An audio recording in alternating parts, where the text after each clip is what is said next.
Hello बच्चों, आपका स्वागत है हमारे इस प्यारे से यूट्यूब चैनल में। तो आज हम देखेंगे आज हम देखेंगे कि विज्ञान क्या है, भौतिकी क्या है। तो चलिए शुरू करते हैं। तो क्या है विज्ञान? तो सबसे पहले इसमें लिखा है प्राकृतिक। तो समझ लीजिए प्रकृति क्या है। तो प्रकृति हमारे चारों ओर दिखने वाली प्रत्येक वस्तु को प्रकृति कहते हैं। आपके चारों ओर अभी जो दिख रहा है, जैसे पेड़ दिख रहे हैं, पौधे दिख रहे हैं, हवा, पानी, ठीक है ना, मकान, ठीक है ना, और और विभिन्न चीज़ें, इन सबको प्रकृति बोलते हैं, ठीक है ना। तो क्या बोला? प्राकृतिक घटनाओं, प्रकृति में जो घटनाएं होते हैं उसको क्या बोलते हैं? प्राकृतिक घटनाएं। तो प्राकृतिक घटनाओं का सुव्यवस्थित तथा क्रमबद्ध अध्ययन करना तथा इससे प्राप्त ज्ञान को विज्ञान कहते हैं।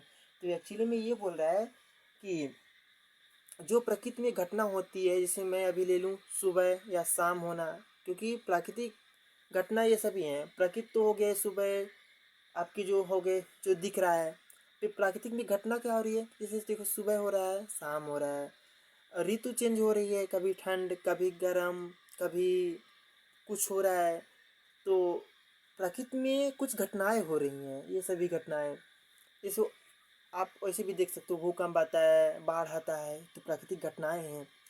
तो प्राकृतिक घटनाओं का बोल रहा है अध्ययन करना। तो हम इनको अध्ययन करें कि ये क्यों हो रहा है, कैसे हो रहा है, ठीक है ना, क्यों हो रहा है, कैसे हो रहा है, इनका अध्ययन करें। और जब अध्ययन करेंगे तो इससे हमको क्या मिलेगा? कुछ जानकारी प्राप्त होगी, एक ज्ञान प्राप्त होगा, और उसी ज्ञान को क्या बोलते हैं? विज्ञान बोलते हैं। समझ में आया? तो डिफिनेशन है प्राकृतिक घटनाओं का सुव्यवस्थित एवं क्रमबद्ध अध्ययन करना। जो घटनाएं हो रही है उसको अध्ययन करना, और जो घटनाओं से फिर जो हमको जानकारी प्राप्त होगी उसी ज्ञान को हम विज्ञान कहते हैं। तो ठीक है। विज्ञान शब्द बोल रहा है संस्कृत भाषा का शब्द है जिसका अर्थ है जानना। अंग्रेजी भाषा के शब्द साइंस की उत्पत्ति लैटिन भाषा के शब्द सिंटिया से हुई है। तो बोल रहा है कि विज्ञान जो शब्द है ये संस्कृत भाषा का शब्द है। विज्ञान संस्कृत भाषा का शब्द है और इसका अर्थ क्या होता है? जानना, ठीक है। फिर अंग्रेजी में हम बोलते हैं विज्ञान, क्या बोलते हैं? साइंस। क्या बोलते हैं? साइंस। तो साइंस क्या है? ये लैटिन भाषा के शब्द सिंटिया से बना हुआ है। साइंस किससे बना है? लैटिन भाषा का शब्द है सिंटिया, सिंटिया से बना है। इसका अर्थ भी क्या होता है? जानना, सिंटिया का। ओके। फिर हमने बोला प्राकृतिक घटनाओं का अध्ययन ही विज्ञान है। तो प्रकृति में तो बहुत सारी घटनाएं हो रही हैं, क्योंकि मैंने बोला प्रकृति आपके चारों तरफ जो दिख रहा है प्रकृति है। प्रकृति में फिर जो दिख रहा है तो उसमें घटना तो बहुत हो रही है, क्योंकि बहुत सारी चीज़ दिख रही है तो बहुत ज़्यादा घटना हो रही है, कहीं कुछ कहीं कुछ। तो इनका अध्ययन करना तो फिर डिफिकल्ट हो जाएगा, इतनी सारी घटनाओं का। तो मैंने क्या किया, इन घटनाओं को अध्ययन करने के लिए विज्ञान को दो शाखाओं में विभाजित कर दिया। तो पहली शाखा कौन सी है? भौतिकी शाखा। दूसरी शाखा क्या है? जीव विज्ञान शाखा। तो भौतिकी शाखा में हम क्या पढ़ेंगे? भौतिकी के विषय में पढ़ेंगे, रसायन के विज्ञान पढ़ेंगे, गणित, भूविज्ञान, खगोल विज्ञान, इनके बारे में मैं अभी देखेंगे। भौतिकी एक जो आपका अलग चैप्टर है, फिजिक्स, जिसको अभी इंट्रोडक्शन करने वाले हैं। फिजिक्स जो आप 11-12 पढ़ते हो वही भौतिकी है। रसायन जिसको केमिस्ट्री आप पढ़ते हो, मैथ, गणित हो गया। भूविज्ञान मतलब भू भूविज्ञान हो गया। खगोल मतलब ये पिंड, आकाशीय पिंडों से संबंधित, ठीक है ना, इनके बारे में। और जीव विज्ञान क्या है? जीव विज्ञान, वनस्पति विज्ञान। जीव विज्ञान में क्या पढ़ेंगे कि मनुष्य के शरीर के या जंतुओं के शरीर के बारे में, कैसे हृदय कार्य करता है, ब्लड क्या होता है, कोशिका क्या होती है, ठीक है ना, ठीक है ना, इन सभी के बारे में हम जीव विज्ञान में। वनस्पति विज्ञान में जिस तरह मैं जंतु के बारे में पढ़ूंगा उसी तरह वनस्पति विज्ञान में पेड़ पौधों के बारे में पढ़ूंगा, क्या होते हैं, जाइलम, फ्लोएम, ईटीसी इत्यादि, ठीक है ना। तो भौतिकी में, भौतिकी विज्ञान में भौतिकी है। क्या है? भौतिकी, ठीक है ना। अब समझ में आ गया भौतिकी क्या है? भौतिकी विज्ञान का पार्ट है। भौतिकी इसमें क्या पढ़ेंगे हम, जो प्राकृतिक घटनाएं हो रही हैं। एक्चुअली में भौतिकी में भी हम प्राकृतिक घटनाओं के नियम एंड कानून देखेंगे कि कोई चीज़ क्यों हो रही तो फिर कैसे हो रही है, ठीक है ना, प्रिंसिपल क्या है उनके होने के, ठीक है ना, यही देखेंगे कि क्यों हो रही है कैसे हो रही है भौतिकी में, ठीक है। तो भौतिकी तो हो गया, क्या है, भौतिकी विज्ञान की एक शाखा है। तो इसके बारे में यही पढ़ेंगे, कोई चीज़ क्यों हो रही है कैसे हो रही है। फिर भौतिकी की शाखाएं, अभी मैंने विज्ञान की शाखा किया, अब भौतिकी की शाखा करेंगे। तो ब्रांचेस ऑफ फिजिक्स, ये क्या है, तो पहला हो गया चिर सम्मत भौतिकी, क्लासिकल फिजिक्स। दूसरा क्या होगा, आधुनिक भौतिकी, मॉडर्न फिजिक्स। तो इसमें लिखा है अभी 19वीं शताब्दी के पहले और 19वीं शताब्दी के बाद। तो एक्चुअली में ये बता रहा है कि 19वीं शताब्दी के पहले क्या हुआ था कि फिजिक्स में या भौतिकी में जो प्रगति हुई थी बहुत धीरे धीरे हुई थी। 19वीं शताब्दी के पहले बहुत धीरे धीरे प्रगति हो रही थी, और 19वीं शताब्दी के बाद, ठीक है, प्रगति में इंक्रीमेंट हुआ, बहुत तेजी से प्रगति हुई। वही बोल रहा है, उसके पहले 19वीं शताब्दी के पहले को क्या बोलेंगे, चिर सम्मत या क्लासिकल फिजिक्स। 19वीं शताब्दी के बाद को क्या बोलेंगे, मॉडर्न मतलब आधुनिक, आधुनिक फिजिक्स।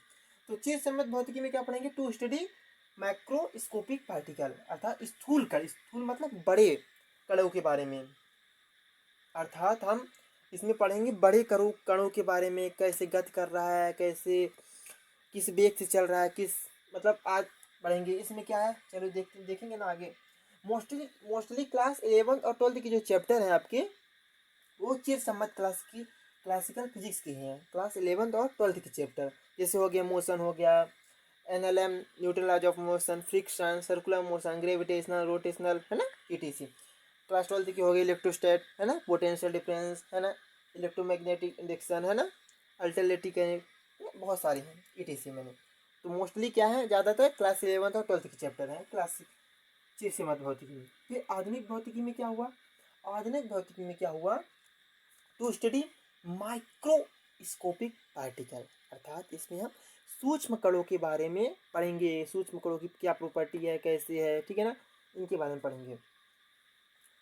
तो जैसे some class 12 chapter like atomic physics, nuclear physics, अर्थात क्लास 12 के जो कुछ चैप्टर हैं, क्लास 12 के कुछ चैप्टर हैं जिसमें हम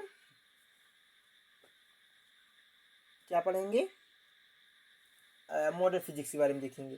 तो क्लास 12 के कौन से चैप्टर हो गए, जैसे हो गए एटॉमिक फिजिक्स, अर्थात एटम के बारे में, क्या है एटम, कैसे है एटम, किससे बनता है, ठीक है ना, परमाणु। न्यूक्लियर फिजिक्स, न्यूक्लियर क्या होते हैं, न्यूक्लियंस क्या होते हैं, ठीक है ना, न्यूक्लियन जैसे लाइक इलेक्ट्रॉन, प्रोटॉन, न्यूट्रॉन, ठीक है ना, इनके बारे में डिस्कस करेंगे। तो ये हो गया।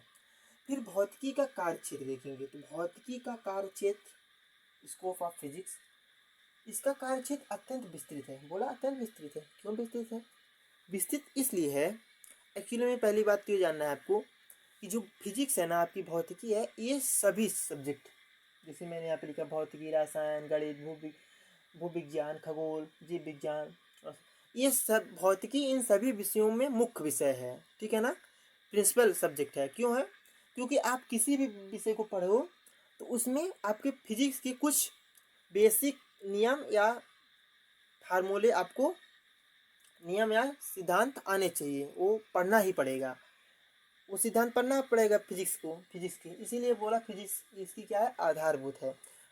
और क्या है, अभी मैं इसके कार्य क्षेत्र के बारे में बात कर रहा हूँ। तो कार्य क्षेत्र विस्तृत क्यों है, जैसे यह क्या है, कार्य क्षेत्र विस्तृत क्यों, क्योंकि इसका अगर आकार की बात करूँ तो छोटे आकार से लेके बड़े आकार तक में फिजिक्स का कार्य क्षेत्र है। जैसे परमाणु का नाभिक बहुत ही छोटा होता है। जैसे परमाणु की नाभिक का आकार कितना हो, 10⁻⁻14 मीटर की कोटि मतलब करोड़ होता है, 1 कोटि इक्वल 1 करोड़। तो 10⁻14 मीटर की करोड़ से मीटर की कोटि से लेकर 10⁻26 मीटर की कोटि, अर्थात बोल रहा है कि परमाणु की नाभिक अगर से छोटा आकार ले ले और ब्रह्मांड के विस्तार तक में फिजिक्स हमारा होगा। द्रव्यमान की अगर बात करें, इलेक्ट्रॉन का द्रव्यमान बहुत ही कम होता है, बहुत ही कम होता है। तो बोल रहा है इलेक्ट्रॉन के द्रव्यमान से लेकर ब्रह्मांड का द्रव्यमान, ब्रह्मांड यूनिवर्स की द्रव्यमान, यूनिवर्स का द्रव्यमान क्या होता है 10⁻⁻15 मीटर और 10⁻⁻13 मीटर से लेके इतने के बीच में। देखो कितना अंतर है। समय अगर अत्याधिक अस्थायी कण किया है, सबसे मतलब कम समय, अर्थात किसी ऐसा कोई हो जिसकी सबसे कम आयु है उस पार्टिकल की या किसी की भी, तो सबसे कम आयु से लेके सबसे ज़्यादा आयु तक के कणों में या पार्टिकुलर में कुछ में भी हम फिजिक्स का यूज़ पढ़ेंगे। जैसे देखो सबसे कम अत्याधिक स्थायी अस्थायी कण की आयु 10⁻22 कोटि से लेकर पृथ्वी की आय, विश्व की आय, विश्व की आय क्या है 10⁻18 सेकेंड की कोटि, कोटि जहाँ लिखा है ना 1 कोटि इक्वल 1 करोड़। तो बोल रहा है कि देखो ना, अब तुम्हें से देखो परमाणु की नाभिक छोटे आकार से लेके ब्रह्मांड के विस्तार, कितना गैप है। तो इन सभी में मैं फिजिक्स का ही यूज पढ़ूंगा, ठीक है ना। हर छोटे से लेके बड़े तक की वस्तु, हर वस्तु में फिजिक्स का उपयोग होगा, तो कार्य क्षेत्र बड़ा हो गया है। द्रव्यमान जिसका छोटा द्रव्यमान है वो बड़ा द्रव्यमान है, सब छोटे से लेके बड़े द्रव्यमान में फिजिक्स का उपयोग करेंगे तो कार्य क्षेत्र बड़ा हो गया, इसलिए समय में भी है। तो आई होप आप लोगों को वीडियो पसंद आया हो तो हमको सपोर्ट करिए, ठीक है। अगर इसकी आपको PDF चाहिए हो स्क्रीनशॉट, तो मैं अपने डिस्क्रिप्शन बॉक्स में लिंक दे रहा हूँ टेलीग्राम चैनल को, आप वहाँ पे ज्वाइन करिए और इसका PDF नोट कर लीजिए। ओके।